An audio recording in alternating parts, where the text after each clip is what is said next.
Bismillahirrahmanirrahim. Alhamdulillahil karimil wahhab.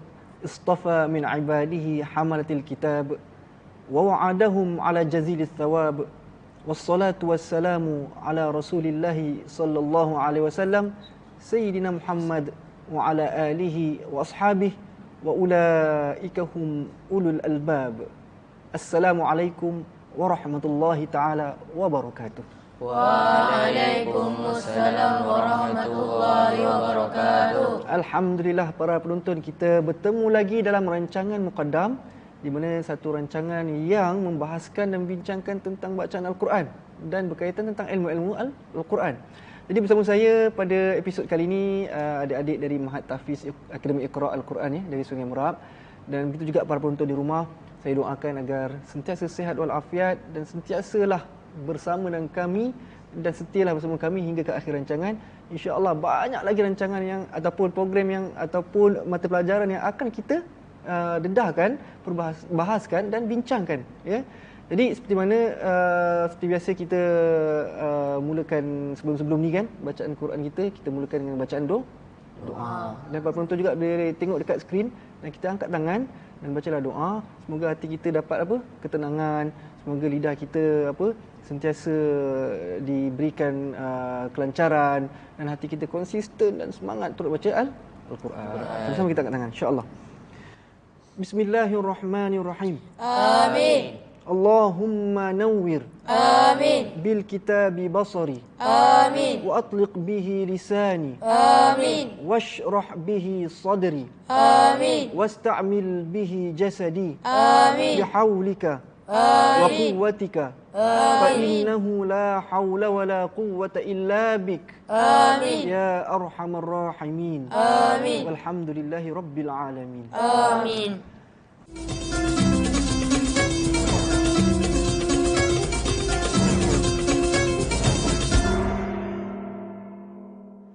Alhamdulillah, kita adik-adik masih ingat lagi perbincangan kita tentang apa? Basmalah. Pak penonton, masih ingat lagi basmalah yang kita bincangkan pada episod yang lepas? Iaitu apa agak-agak? Bacaan apa? Akhir antara surah Anfal dengan Baro'ah. Tengah-tengah tu macam mana cara dia, betul tak? Lepas tu bila nak baca bismillahnya, ingat tak? Jadi kesimpulannya masih ada lagi cara yang dibenarkan sebenarnya. Kalau nak baca surah Baro'ah ni, surah Taubah ni. Orang cakap, Ustaz kalau tak boleh baca Baro'ah ataupun Taubah ni, jadi memang langsung tak boleh baca ke? Tidak, bukan begitu. Jadi ayat pertama saja para penonton yang tak boleh baca. Tapi selepas itu boleh kita baca. Tapi sebelum nak baca bismillah tu, dan di akhir surah Anfal dan di awal surah Baro'ah ada cara dia. Itu yang kita nak tahu sebenarnya. Jadi selepas ayat pertama surah Baro'ah barulah boleh baca Bismillahirrahmanirrahim. Ini semua adalah adab dalam kita membaca Al-Quran. Adik mesti ingat kan? Perkara yang kita bincangkan dulu kan. Penonton juga mesti ingat lagi sebenarnya. Tapi cuma kita nak tahu juga sejauh mana mereka ni faham, sejauh mana mereka ni ingat. Ustaz nak tanya sebenarnya kan, dekat mereka ni, kalaulah mereka ni masih ingat dan faham lagi. Baik, siapa nak tanya agak ni? Arsyad boleh? Boleh. Okey, Ustaz nak tanya. Penonton boleh tengok dekat skrin TV, tengok apa soalan dia. Berapakah cara membaca basmalah di akhir surah Anfal dan awal surah Baro'ah? Ingat tak? Dari apa yang saya dapat catat ni, pertama berhenti semua. Maknanya ada berapa cara tu? Nak tahu berapa cara? Ada 6 cara para penonton. Ya? Dia cakap 6 cara, betul ke? Ya? Ingat kan? Ada dia. Kita tengok apa jawapan dia. Okay, silakan. Pertama berhenti semua. Pertama berhenti semua katanya. Okey, kedua saktah. Tiga? Ketiga sambung semua. Sambung semua. Makna sambung semua tu apa? Sambung semua tanpa potong. Maknanya sambung semua tu apa? Satu nafas. Satu nafas. Ni panjang kan? Okey, keempat. Yang keempat, 3 cara bagi sukun al-mahad, bagi waqaf dan saktah. Okey, maknanya dia cakap 3 cara bagi sukun al-mahad dengan waqaf dan saktah. Waqaf dan saktah. Apa sukun al-mahad? Nanti kita akan bincangkan. Ya? Okay, tak apa, kita nak kenal dulu dia punya cara dia. Okey, keempat, kelima. Yang Yang kelima, 3 cara bagi bacaan ishmam bagi waqaf dan sakta. 3 cara bagi bacaan ishmam, ya, bagi waqaf dan sakta. Waqaf dah faham kan maksudnya kan? Waqaf maknanya adalah putuskan suara dan habiskan nafas. Dan kemudian mula ayat baru dengan nafas yang baru. Itu waqaf. Kalau qata' putuskan suara ataupun kita habiskan nafas, kemudian kita dah tak sambung lagi dah bacaan. Faham tak? Beza tak? Nampak tak? Qata' dengan waqaf. Waqaf maknanya kita nak baca lagi dan kita gunakan nafas yang baru. Kalau qata' maknanya putuskan terus suara, habiskanlah nafas terus, dah berhenti. Habis, dah tak baca lagi dah. Okey, ada lagi tak? Ada. Lagi. Yang keenam, apa itu? Yang terakhir, bacaan raum berserta qasar. Bacaan raum berserta qasar. Apa ni raum? Kan? Apa dia qasar? Makin berat lagi nak fikir, lagi berat lagi nak faham, kan? Tak apa, kita akan bincangkan. Jangan risau adik-adik, jangan risau. Walaupun mungkin adik-adik tak pernah dengar raum kan? Para penonton mungkin juga ada yang tak pernah dengar raum. Jadi insya-Allah kita akan bincangkan. Jadi kita tengok jawapan ni betul ke tidak? Cara membaca basmalah di akhir surah Al-Anfal dan awal surah Bara'ah. Ada berapa? Pertama, berhenti semuanya sekali. Berhenti akhir Bara'ah Anfal, start balik awal Bara'ah. Lepas tu baca bismillah dan masuklah ayat yang kedua. Semuanya berhenti. Maksud berhenti kat sini adalah waqaf. Bukan qata'. Kalau qata' berhenti habis dah. Innallaha sami'un alim. Contohlah ayat kan. Ataupun innallaha bikulli syai'in alim. Habis. Sadaqallahul azim. Itu namanya qata'. Dah tak nak lagi dah baca. Kalau waqaf, kita berhentikan suara atau nafas, putuskan suara dan kemudian nak sambung ayat yang baru dengan nafas yang baru. Okay. Yang kedua, tengok skrin. Itu saktah. Saktah maksudnya? Tak apa, nanti kita bincangkan. Nanti kita bincangkan. Okey. Ketiga, sambung semuanya sekali. Ini bagi mereka yang ada nafas yang panjang. Sebab ayat akhir surah Al-Anfal ni ataupun awal surah Bara'ah saja pun dah panjang, betul tak? Bara'atum minallahi wa rasulihi ilal ladzina ahadtum minal musyrikin, kan? Panjang tu. Dahlah sambungkan dengan akhir surah Anfal. Kemudian sambung pula awal Bara'ah. Kemudian baca lagi bismillah. Kemudian sambung lagi dengan ayat kedua. Empat ayat ni kena baca. Itu bagi mereka yang nafas panjang.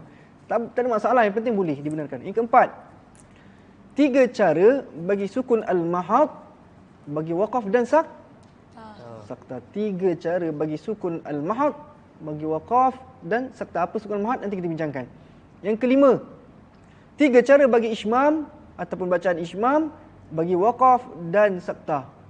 Ishmam apa? Nanti kita akan bincangkan. Yang keenam, bacaan raum berserta qasar. Ya, betul lah bacaannya. Kan? Betul lah cara dia. Ada 6. Kita tengok pula soalan yang kedua. Nak tanya siapa ni? Awali boleh tak? Apakah yang dimaksudkan dengan berhenti semua? Berhenti pada surah terakhir surah Al-Anfal. Kemudian baca ayat 1 surah Bara'ah. Dan waqaf. Okey, itu cara dia lah. Maknanya berhenti semua ni macam mana? Berhenti, putuskan suara. Lagi? Habiskan nafas. Lepas tu ambil suara baru dan baca ayat seterusnya. Ambil suara baru, nafas yang mana? Nafas yang baru. Itu nama berhenti semua. Maknanya satu ayat berhenti, ayat kedua berhenti, 3 berhenti, keempat pun berhenti. Maknanya kalau kita praktikkan surah Bara'ah ni, innallaha bikulli syai'in alim, akhir Anfal berhenti, ambil nafas baru, putus suara, bara'atum minallahi wa rasuli sampai habis. Lepas tu habis kat musyrikin, berhenti, ambil nafas baru, suara yang baru dengan bacaan yang baru. Ayatnya bismillahirrahmanirrahim, berhenti kan? Jadi kemudian ambil ayat yang kedua surah Bara'ah. Betul lah tu. Kita tengok. Nampak berhenti semua. Pertama, innallaha bikulli syai'in alim, berhenti. Ibaratnya begitu. Tengok skrinnya. Nampak? Bara'atum minallahi wa rasulihi ilal ladzina ahadtum minal musyrikin. Berhenti, ambil nafas baru lagi. Bismillahirrahmanirrahim. Berhenti, ambil nafas baru. Fasihu fil ardi arba'ata ashhur. Nampak? Ni berhenti semua. Baik, para penonton. Betul lah jawapan adik kita ni tadi. Dan para penonton pun dah boleh jawab dah sebenarnya. Kalau lihat balik pada buku catatan nota. Ya. Jadi insyaAllah ada lagi soalan yang kita nak lontarkan ni. Untuk berikan kefahaman. Jadi untuk soalan berikutnya, para penonton yang ke mana, tunggu. Kita berhenti, rehat seketika. Lepas ni kita bertemu lagi insyaAllah.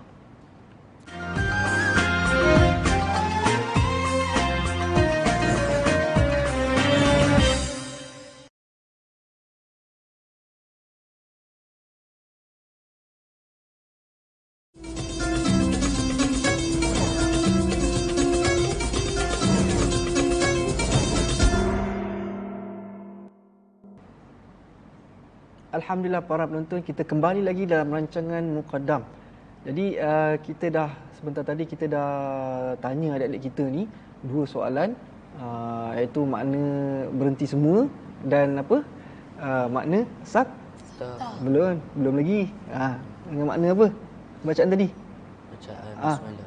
Bacaan basmalah tadi kan yang kedua kan. Jadi kita nak tanya lagi ni. Adik ni. Apakah yang dimaksudkan sakta? Boleh tak Adik Nasir terangkan? InsyaAllah.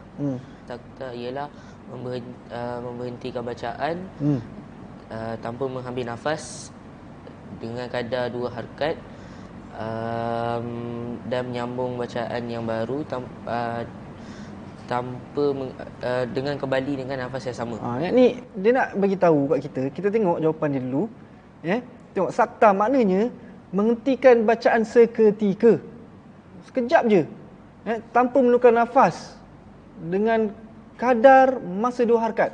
Dia baca Quran, dia berhenti. Dia ibarat wasal sakta ni. Tapi dia berhenti tengah-tengah ayat tu dengan kadar masa 2 harakat dan menyambung kembali bacaan dengan nafas yang sama. Jadi dia tidak boleh ambil bacaan yang baru dengan nafas yang baru. Suara pun suara yang baru tak apa. Tapi nafas tetap sama. Nampak? Faham ya? Para penonton kena faham tu, sakta. Baik, soalannya lagi. Tadi Adik Nasir dah cakap makna sakta. Jadi yang kedua ni bacaan fal dengan apa? Taubah ataupun surah Bara'ah kemudian diselangi dengan basmalah. Macam mana cara bacaan sakta ni pada masalah yang kita timbulkan ni? Cuba baca kuat sikit kalau para penonton nak dengar tu. Kuat sikit baca. Kita tengok. Macam ni cara bacaan dia? Para penonton boleh tengok di skrin TV nanti insya-Allah kita tengok. Atau boleh buka Al-Quran, kita tengok macam mana. Nampak? Silakan. Auzubillahi minasyaitonir rajim. Terus kepada innallaha bikulli syai'in alim saja. Innallaha bikulli syai'in alim. Ambil nafas tak? Tak. Tak ambil nafas. Alim, bara. Kalau alim buka mulut seolah macam ambil nafas. Alim, bara. Masuk ba baru buka mulut. Jangan buka mulut dulu sebelum masuk ba. Alim, bara. Tak boleh. Itu seolah macam ambil nafas. Lagi sekali. Kuat sikit. Kita tak dengar. Innallaha bikulli syai'in alim. Bara'atun minallahi wa rasulihi illa allazina ahadtum minal musyrikin. Fasihu fil Bismillah, jangan tinggal. Bismillahirrahmanirrahim. Fasihu fil ardi arba'ata ashhur. Cukup. Jadi warasulihi pun panjang, boleh baca 4 ataupun 5 harakat ya. Tak apa. Nanti kita akan bincangkan hal yang lain. Yang topik pentingnya adalah innallaha bikulli syai'in alim. 2 harakat saja, tak boleh lebih pada 2 harakat. Kemudian saktakan innallaha bikulli syai'in alim. Bara'atun minallahi wa rasulih. Begitu. Kalau tak cukup nafas, ulang balik. Bara'atun minallahi wa rasulihi ilal ladzina 'ahadtum minal musyrikin. Ambil, berhenti nafas, ambil nafas baru. Bismillahirrahmanirrahim. Fasihu fil ardi arba'ata ashhur. Nampak tak? Sakta. Okey, itu yang bismillahnya baru masuk selepas ayat pertama. Tapi sebelum masuk bismillah, sebelum masuk bara'ah, jadi cara yang kedua ni kita boleh cara dengan baca sakta. Dengan syarat sakta ni tadi apa? Mesti 2 harakat kalimah alim. Tak boleh baca lebih pada 2 harakat. Okey, faham ya? Baik. Kita nak tengok soalan berikutnya. Apakah makna sifat ismat? Kita dah bincangkan huruf hamzah kan, dan sifat terakhir sifat ismat. Apa maknanya sifat ismat? Jadi boleh tak adik awali jawab soalan ni? Mana sifat ismat? Ya. Ismat. Ya. Yang pertama ringkas je lah. Huruf yang berat ketika mengucap ni. Okey, berat. Lagi? Lambat dan berat. Lambat dan berat, ya. Yang kedua, ini berlaku kerana jauhnya makhraj dari Ujung lidah dengan dua bibir. bibir. Berapa huruf dia? 22. Berapa dia? Cuba satu je. Jim. Jim. Jim tengah lidah kan? Dengan langit atas. Jauh ke dekat? Senang ke susah? Lambat tak? Susah. Jim. Dia tak adalah jim kan begitu. Tapi dia lambat dan jauh dengan makhraj ini tu. Jim dengan kedua bibir dan ujung lidah. Jadi menyebabkan dia jadilah lambat. Habis macam mana dengan sa dan zal? Sa, zal dekat dengan bibir. Tapi kenapa tak digolongkan sebagai kenapa digolongkan sebagai huruf ismat? Itu perbincangan yang kita sampaikan nanti.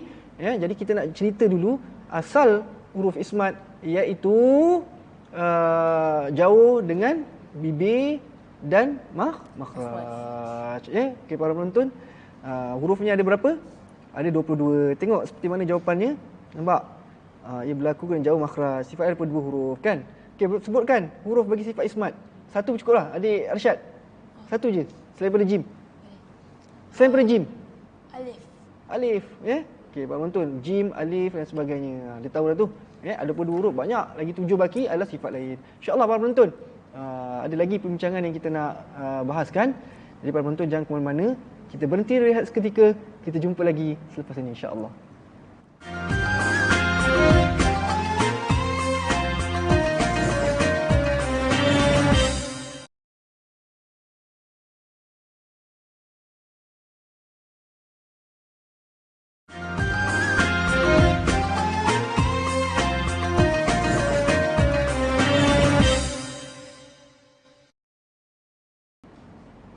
Alhamdulillah para penonton, kita kembali lagi dalam rancangan Muqaddam.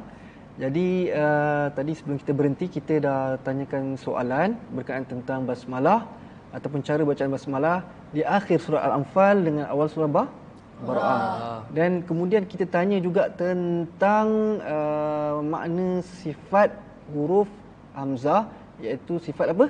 Ismat. Jadi takrifan dia dah diberikan oleh adik awali kita. Dan huruf juga ada disebutkan salah satu. Begitu juga disambung oleh adik kita, adik Arsyad. Dia pun cakap ada satu huruf juga, iaitu huruf alif. Dan adik kita awali cakap huruf apa? Jim kan? Ada huruf lain tak agak-agak? Ada. Apa dia agak hurufnya? Zal. Zal. Okey, betul. Lagi Arsyad ada ingat tak huruf apa? Ada. Huruf apa? Kha. Baik, alhamdulillah mereka tahu semua. Jadi kita nak tengok balik sifat huruf hamzah, kesimpulannya. Ada 5. Kalau kita tengok satu persatu, para penonton boleh tengok juga skrin TV, ya, kita akan tengok grafik. Cuba kita tengok satu persatu dan ustaz akan buat kesimpulan tentang sifat huruf hamzah satu persatu. Kita tengok di skrin TV, ya. Tengok, kita dah belajar sifat huruf hamzah. Nampak sifat huruf hamzah? Satu persatu kita akan lihat. Pertama, jahar. Jahar. Jahar tu apa tadi? Maknanya apa? Iaitu tertahan udara kita. Nafas kita. Tu jahar. Nampak? Jahar. Ya? Jahar. Jahar suara ataupun udara kita, udara. Udara yang kita sebut huruf tu, semua huruf ada angin keluar. Tapi hamzah ni dia sifat jahar sebab dia jahar ni melibatkan getaran pita suara kita. Jadi nafas pun keluar sikit, udara pun keluar sikit, angin pun keluar sikit, tapi melibatkan pita suara. Itu masuk jahar. Baik, kedua. Kita tengok jahar, habis dah belajar. Syiddah. Syiddah maksudnya, kalau tadi tertahan angin, tapi kali syiddah suara tertahan. Buktinya apa? Bila matikan dia, dia akan tertahan dekat mana? Sini. Dekat pita suara tu dia tertahan. Pita suara. Ya, contoh hamzah, matikan. Cuba matikan. Mati tak? Janganlah. Kan? Itu syiddah lah tu. Jadi suara tu tidak keluar, tertahan. Selesai. Al-istifal. Istifal ni nipis, ya. Huruf-huruf yang ringan dan nipis, dan rongga mulut dia jadi macam ni. Rongga mulut jadi lebar dan lidah tidak terangkat ke langit atas. Hamzah. Sebut Hamzah. Hamzah. Ada sebut Hamzah, lidah naik atas kat langit. Hamzah. Ada. susah kan? Itu berat. Itu maknanya istighfar ringan. Kemudian al-infitah, ya, buka mulut. Dan terakhir adalah ismat, iaitu kita baru belajar tadi, iaitu maknanya apa? Dia lambat dan jauh makhrajnya. Alhamdulillah para penonton, insya-Allah kita akan bincangkan lagi pada episod akan datang berkenaan tentang hukum tajwid di dalam Al-Quran. Semoga kita bertemu lagi dalam akan datang. Ya, rajin-rajinlah buka buku dan rujuklah nota-nota kita. Insya-Allah moga-moga Allah Taala berikan manfaat berkat dengan ilmu Al-Quran ini. Wassalamualaikum warahmatullahi taala wabarakatuh. Waalaikumsalam warahmatullahi wabarakatuh.